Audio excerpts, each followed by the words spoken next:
Welcome to Mikonst Hardware. In this video I'm going to compare 6 different CPUs from different ages and years, but all of them will be 6-core CPUs. Starting from Ryzen 5-1600, Ryzen 5-2600, Intel Core i7-990X, Intel Xeon E5-1650 V2, Intel Core i7-6800k, Intel Core i5-8600. Let's take a look at the CPU specification. Ryzen 5-1600 was released in 2017. It has 6 physical cores, 12 threads, with a frequency from 3.6 to 4.0 GHz. For AMD platform, a M4 socket with a 95W TDP. Ryzen 5-2600X is a successor of 1600X, and it also has 6 cores, 12 threads, 3.6 to 4.2 GHz frequency, 95W TDP, the same AM4 platform, but it was released in 2018. In this particular test, I'm going to use Ryzen 7 2700X with 2 disabled cores in configuration 3x3, so it will be exactly the same core configuration as Ryzen 5 2600X, but the frequency will be 100 MHz higher compared to Ryzen 5 2600X, because Ryzen 7 2700X has maximum turbo frequency of 4.3 GHz. This would give Ryzen 5 2600X in this comparison slight advantage, maybe like 1 or 2%. The next CPU is probably the oldest 6-core desktop CPU, which is Intel Core i7-990X.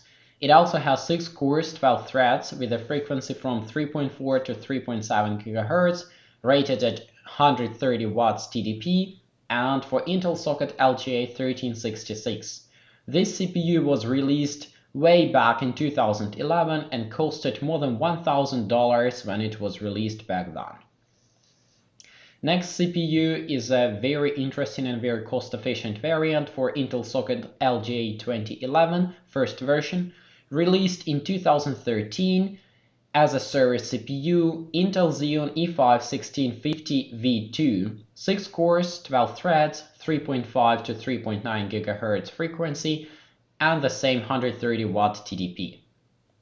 This exact variant, 1650 V2, might be a bit pricey when available on second hand, but its predecessor, Xeon E5-1650, is providing very similar performance and it's costing a bit cheaper. The next one is Intel Core i7-6800k, which was released in 2016, relatively new CPU compared to the others, for Intel LGA 2011 version 3 platform, 140 watts TDP, and frequency ranges from 3.4 to 3.8 GHz. This CPU is performing exactly the same as Intel Xeon E5-1650 V3, maybe 1, 2, 3 or 5% better depending on the workload. And the last one on this test is Intel Core i5-8600. This is the only CPU without hyper-threading in this test, so it has 6 physical cores and 6 threads. The frequency ranges from 3.1 to 4.3 GHz, it's rated to 65 watt TDP, and is designed for Intel LGA 1151 version 2 platform, released in 2018. Out of all of these CPUs, Intel Core i5-8600 is the only CPU which has locked multiplier. This means we cannot overclock it. In this particular comparison, I will be comparing all CPUs in stock, so there will be no overclocks and the memory frequencies will be adjusted to what is usually and typically achieved on such configurations. For those who is curious, Intel Core i5-8600 is performing slightly better, like 2 to 7% better than Intel Core i5-9400 or 9400F. These are basically the same CPUs, but i5-8600 is having slightly higher frequency compared to 9400. Here is the rest of the configuration which I'm using for benchmarking these CPUs. AMD Ryzen 5 1600X was paired with a MSI X370 Gaming Pro Carbon motherboard. AMD Ryzen 5 2700X, which is in this particular test is mimicking performance of Ryzen 5 2600 with 2 cores disabled, was paired with MSI B450 Tomahawk motherboard. Intel Core i7-990X was paired with Gigabyte GA-X58A OC enormously extreme motherboard. Intel Xeon E5-1650 V2 paired with Asus P9X79WS workstation motherboard. Intel Core i7-6800K was tested on the Plex HD X99 Turbo motherboard, which is a bit of a downside, but I still decided to include this comparison into this CPU performance chart, even though this is not fair to i7-6800K to be paired with such a cheap motherboard, which is underperforming significantly. And the reason for this is because buying a second-hand X99 platform motherboard is next to impossible. These motherboards are still tend to be sold for more than 200 euros, and if you're able to get one for like 100 euros or 120 euros, then you're lucky. Otherwise, they're being sold very expensive, and this makes it like absolutely senseless to build budget X99 platform. Anyway, from now on I will stop mentioning this, but it's important to understand that this comparison is unfair for Intel Core i7-6800K because it was paired with inferior motherboard which does not demonstrate typical performance of the i7-6800K CPU, which can achieve higher and better results. Intel Core i5-8600 was paired with Asus Prime B360MC motherboard. All of the configurations were tested with the same RAM when possible. Of course, DDR4 was for DDR4 compatible CPUs and DDR3 for DDR3 compatible CPUs. This means Ryzen 5 CPUs, Intel Core i7-6800K and Intel Core i5-8600K were all tested with 4 sticks of 8 GB G-Skill DDR4 rated at 3200 megatransfers RAM sticks. For Ryzen 5 1600X and Ryzen 5 2700X, the RAM was running at DDR4 3000. Yes, I know, higher RAM speed is providing performance boost for Ryzen CPUs, but we are looking at the budget builds, and not every budget RAM can overclock to higher than 3000 MHz. That's why in this particular comparison, I'm going to run RAM at 3000 megatransfers, not 3200, not 3400, but 3000. Intel Core i7-6800K was running exactly the same RAM, but at speed DDR4 2600 megatransfers because high frequencies were not possible on this motherboard. And Intel Core i5-8600 has locked multiplier, so it's not possible to overclock the CPU, and it's also not possible to overclock RAM on the B360M motherboard. That's why the RAM was running at the speed DDR4 2666 megatransfers. For the DDR3 RAM, I was using 4 sticks of 8GB DDR3 1866 Crucial Ballistic memory sticks.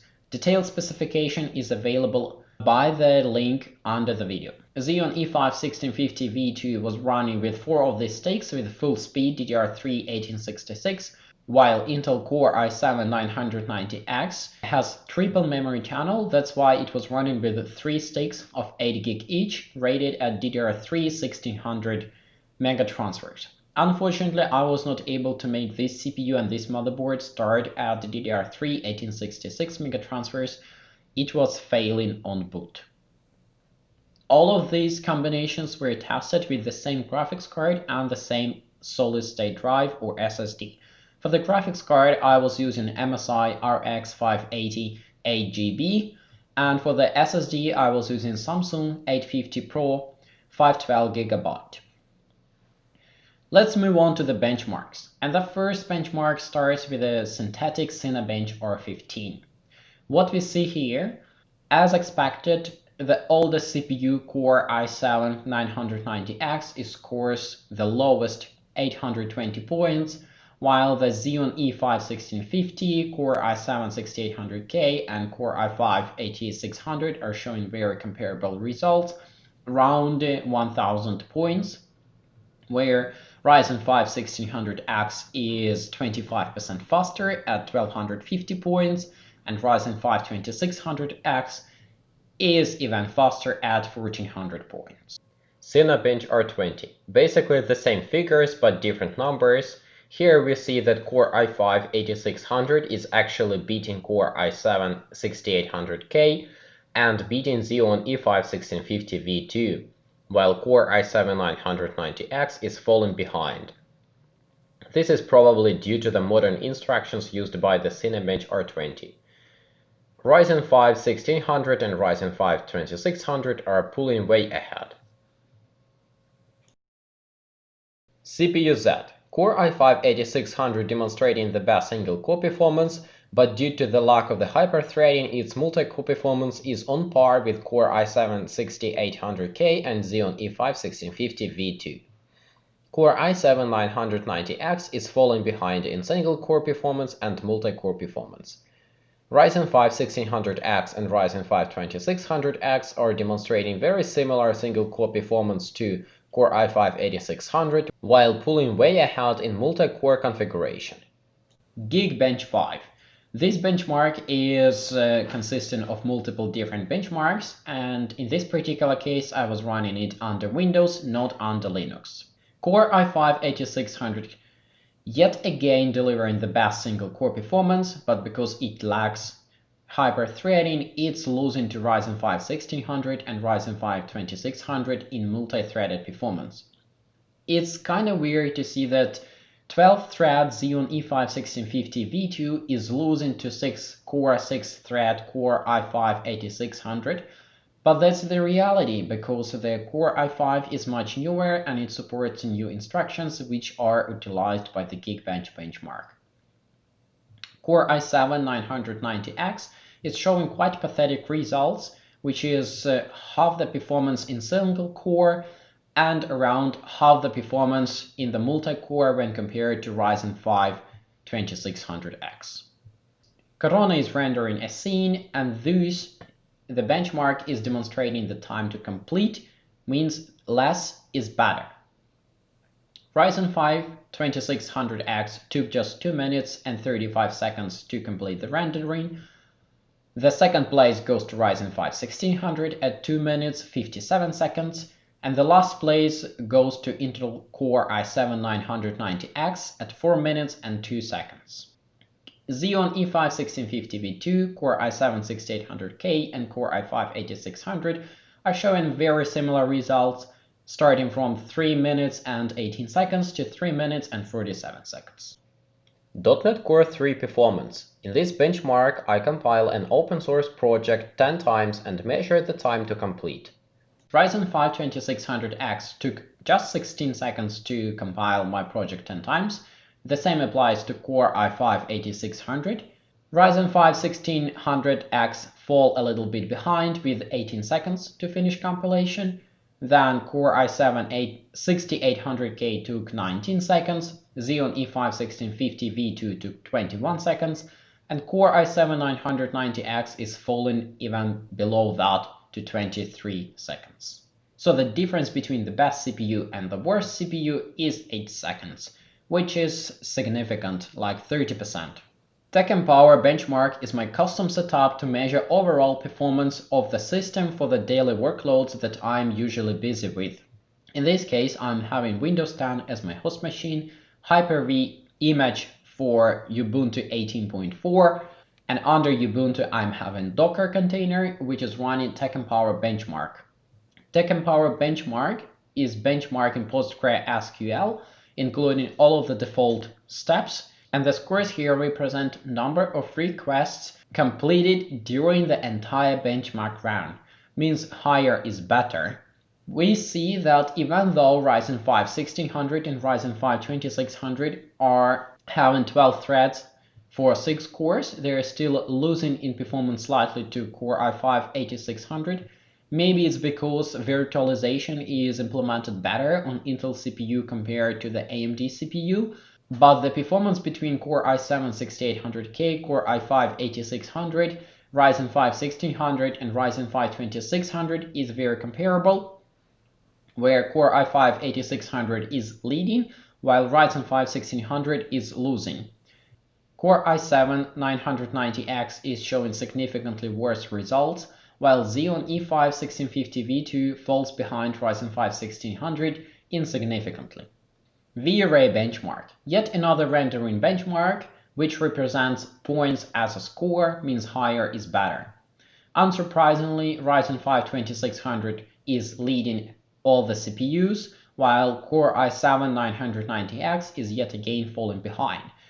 The surprises here is Xeon E5-1650 V2, which is not much better than Core i7-990X, probably due to the lack of modern instructions, while Core i7-6800K and Core i5-8600 are showing very comparable results to Ryzen 5-1600, even though they lose to it with some points. Handbrake. In this particular benchmark, I encode 14 minutes of 1080p video in TS format recorded by my video capture card into MP4 format at 30 FPS and no audio. Ryzen 5 2600X completes encoding at just 2 minutes and 40 seconds, while Core i7-990X is taking 5 minutes and 20 seconds. In between we have Ryzen 5 1600 with 3 minutes and 2 seconds, Core i5-8600 at 3 minutes 15 seconds, Core i7-6800K at 3 minutes 31 seconds, and Xeon E5-1650 V2 took 3 minutes and 55 seconds to complete the rendering. It's obvious that Xeon E5-1650 V2 is lacking some modern instructions which are used to encode videos. That's why Ryzen CPUs are having such a significant advantage here. Okay, enough with the workload benchmarks, let's do some gaming. And the first game I have is Battlefield 5. I was trying to benchmark this game in the multiplayer mode, but unfortunately it's just so inconsistent and so time consuming that I had to give up on this idea. Instead, I jumped into the practice range for the shooting trial and repeated the trial 3 times and took the average FPS of the 3 rounds. On this chart, I'm representing averages and 1% low FPS, which is frames per second. Intel Core i5-8600 is demonstrating the best results with 195 average FPS and 157 1% low FPS, while Intel Core i7-9900X is falling to 158 FPS on average and 115 FPS, 1% low. Xeon E5-1650 V2 and Core i7-6800K are slightly better, at around 180 FPS on average and 130 FPS, 1% low, while Ryzen 5 CPUs are delivering very comparable performance to Core i5-8600, falling a little bit behind just a few FPS, 190 for average and 140 to 145, 1% low.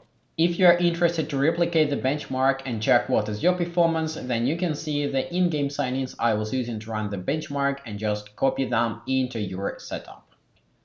The next game is Astroneer, very unoptimized but very funny and very relaxing space exploring little game. For this benchmark I was playing my own Rocket League Astroneer based arena, where I need to drive this little car to score a goal or 2. Then repeating it 3 times and taking the average FPS. Core i7-990X is falling way below acceptable performance with just 51 average FPS and 12 1% low FPS. While Core i5-8600 and Ryzen 5 2600 are showing the best results with around 70 FPS on average and about 30 FPS 1% low. Yet another very unoptimized game, Cossacks 3. All the CPUs were falling below 10 FPS 1% low. It's important to know that this particular game is utilizing just one CPU core. That's why Core i5-8600 is showing the best results with 23 average FPS and 8 1% low FPS. Core i7-990X fall to just 4 1% low FPS. All the other CPUs are showing about the same 1% low, while Ryzen 5 1600 and 2600 are showing slightly worse average FPS than Core i5-8600 and better than the rest 3 CPUs. Cities Skyline, very CPU intensive game to simulate all of those behaviors of people, cars and infrastructure, where Core i5-8600 once again leading all other CPUs with 56 average frames per second and 37 1% low frames per second.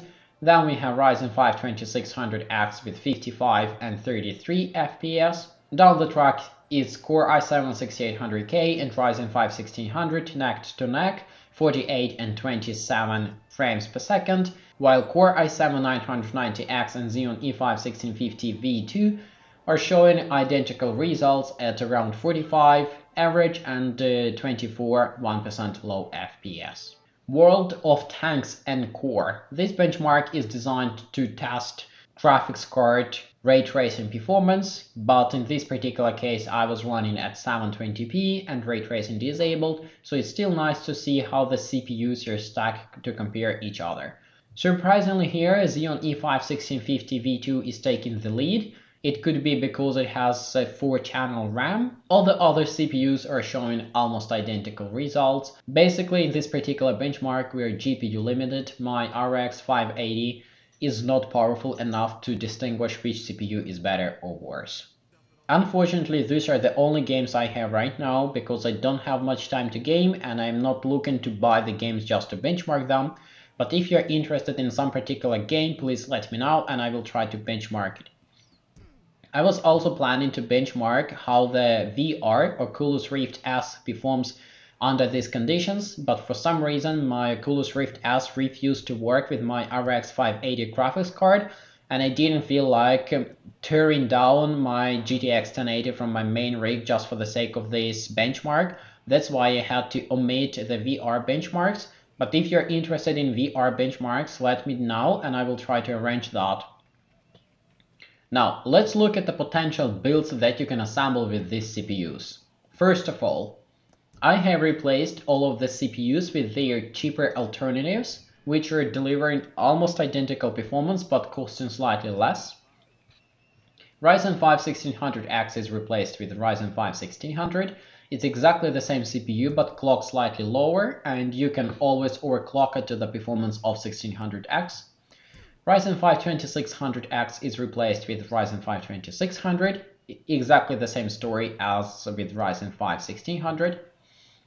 Intel Core i7-990X is replaced with a much cheaper Xeon X5680, which can be found for as low as 50 euros.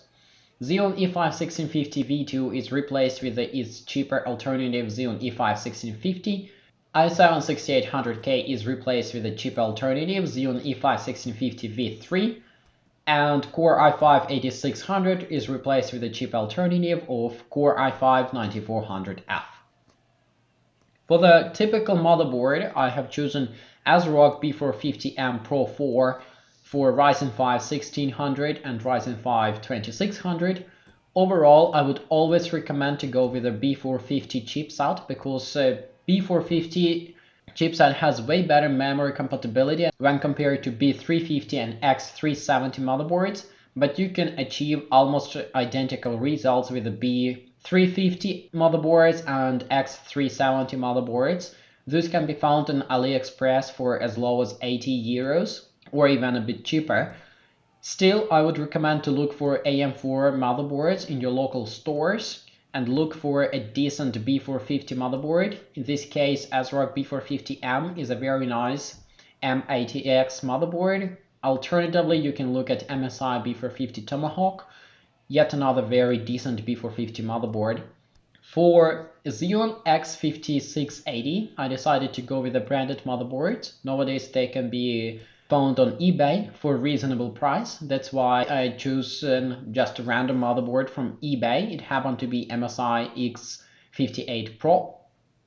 For a Xeon E5-1650, we can easily use Chinese X79 Plex HD Turbo motherboard, one of the best Chinese motherboards for the LJ2011 socket. It has its disabilities and quirks, but it's the best option until the branded second-hand LJ2011 motherboards go down in price. By the way, you can also overclock on this motherboard. Xeon E5-1650 V3 was paired with the X99 Turbo motherboard, that's why I'm using it in this comparison. This motherboard right now is being sold for 90 euros, but I don't recommend it to anyone because it's a crap motherboard. Still, it's included in this comparison just for the sake of comparison. And Intel Core i5-9400F is gonna work with basically any B360 motherboard. In this particular case, to have something semi-decent, I decided to go with the Asus Prime B360M 80 euros motherboard. RAM sticks, I also decided to choose different. For Ryzen 5 CPUs, it's important to have high quality RAM and achieve as high a memory clock as possible. That's why I decided to pick the very popular and very nice performant Crucial DDR4 3000 megatransfer memory sticks, 2 sticks by 8 GB, available in EU for around 80 euros. For Xeon X5680, since we decided to go with a branded motherboard, most likely it will not support registered DDR3 ECC memory. Luckily, DDR3 non-ECC desktop memory has got down in price significantly. Thus, you can get DDR3 1866 memory kit for around 55 euros from eBay. In this particular case, I'm having Kingston, but you can have whatever. Xeon E5-1650 is the best paired with a cheap DDR3 ECC memory, which can be found on eBay, AliExpress, Amazon, and other places for as low as 30-35 euros for 16 GB.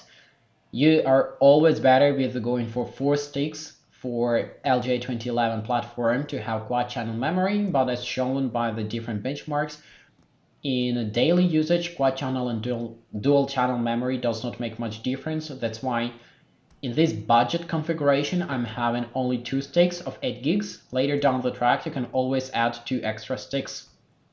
So, Samsung DDR3 1866 ECC registered memory for 35 euros, 2 sticks by 8 gig.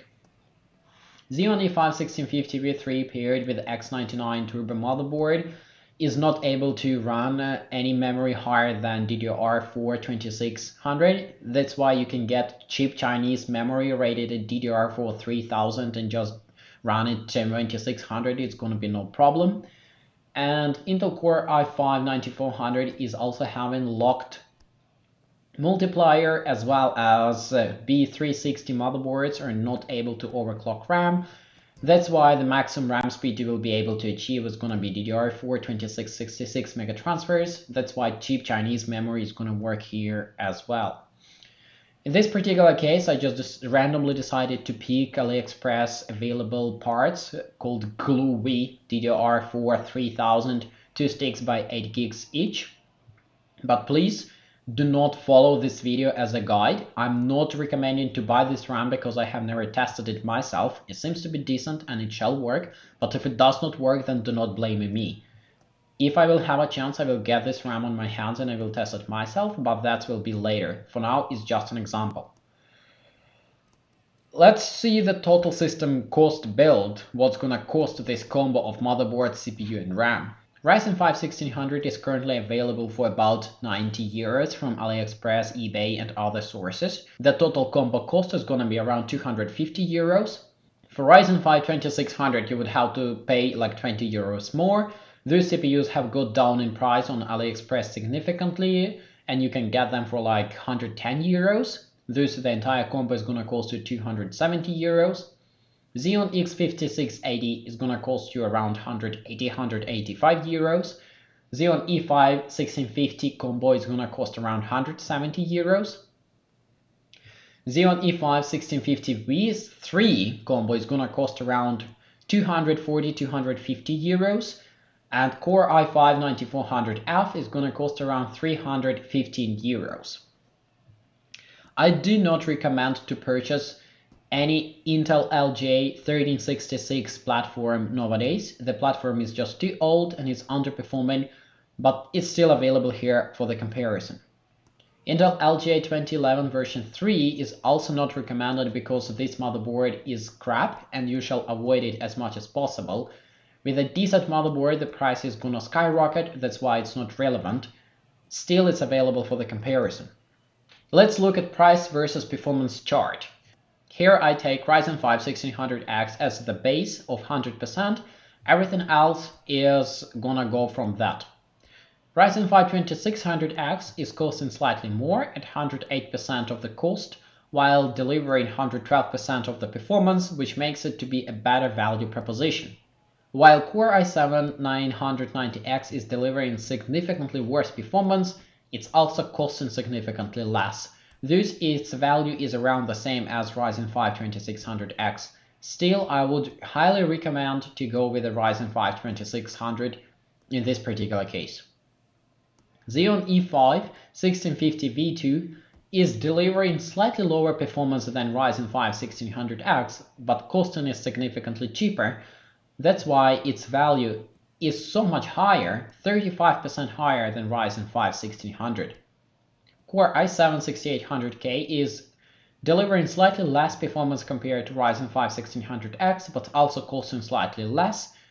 Thus, its value proposition is about the same as Ryzen 5 1600X. Still, I would not recommend this combination due to the very crappy motherboards which are currently available for a reasonable price.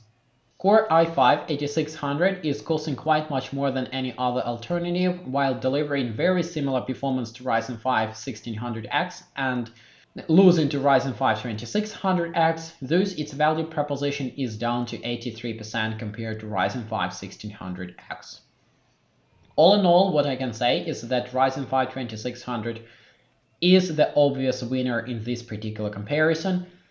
If you're looking for the budget build, I would aim to get Ryzen 5 2600 with a decent B450 motherboard and a decent RAM sticks, which you can run at least DDR4 3000 mega transfers. If that is stretching your budget, then I would go with the other option, which is Xeon E5-1650 or Xeon E5-1650 V2, depends what you can find. If that is also not working out, then take a look at Ryzen 5 1600X, while Core i7-990X and Core i7-6800K are no-go options. If you're doing only gaming and you don't want to tackle with memory speed or anything like that, you just want to assemble everything and let it work together and you don't really bother about the price, then welcome to get Core i5-8600 or 9400F. It's gonna work, no problem. It's gonna do your games, no problem. It's gonna be a little bit under-delivering in the working tasks compared to Ryzen CPUs, but it's gonna game well, and it's gonna cost you a little bit more than Ryzen 5 alternatives. Decision is yours. For me, the winner is clear. It's Ryzen 5 2600. With decent cooler and decent motherboard, you can also overclock it slightly a little bit to the Ryzen 5 2600X performance, and they are very cheap right now on AliExpress. All that being said, I hope you have enjoyed this video. Thanks for watching, thanks for listening, and goodbye.